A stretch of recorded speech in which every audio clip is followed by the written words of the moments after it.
بسم الله و صلات و السلام علی رسول الله. السلام علیکم و رحمت الله و برکاته.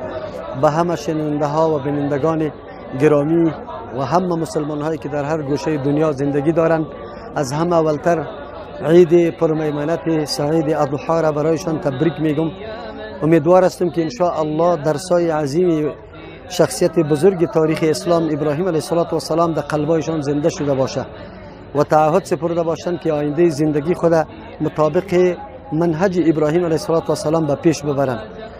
در هر گوشه دنیایی که زندگی داره الله سبحانه و تعالی توفیق طاعت و عبادت درست برای همه تان نصیب بگردانه و روزهای خوش و خندان الله برای تان پیش بیاره و از همه آفات و بلیات و مصیبت ها الله همه تان نگاه کنه.